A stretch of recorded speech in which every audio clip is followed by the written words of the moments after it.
Le sport est de la politique. C'est que du foot, mais c'est plus que du foot.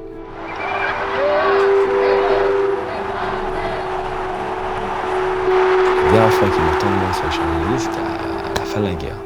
À la fin de la guerre. C'est un mythe qui a tout changé.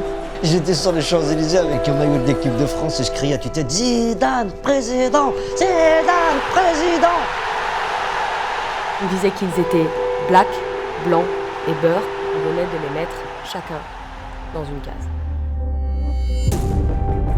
Tous les joueurs de l'équipe de France, sans exception, souhaitent affirmer leur opposition à la décision prise par la Fédération française de football d'exclure Nicolas Anelka. Ça, c'est une vraie tache. Une tache noire qu'on aura sur le maillot à vie, malheureusement.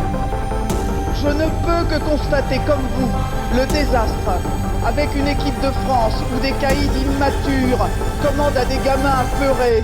Une fracture qui creuse et divise.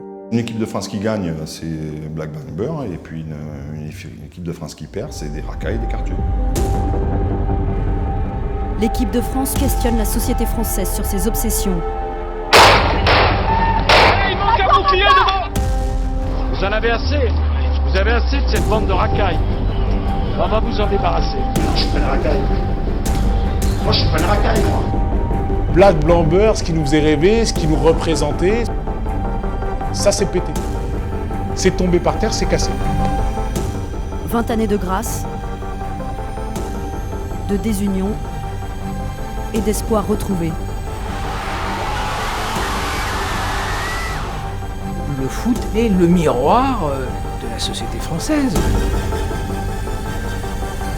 Les joueurs n'ont plus le droit à l'erreur.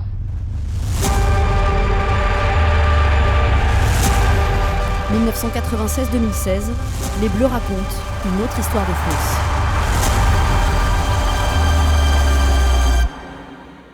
Quand on regarde l'équipe de France, il n'y a qu'une couleur, elle est bleue.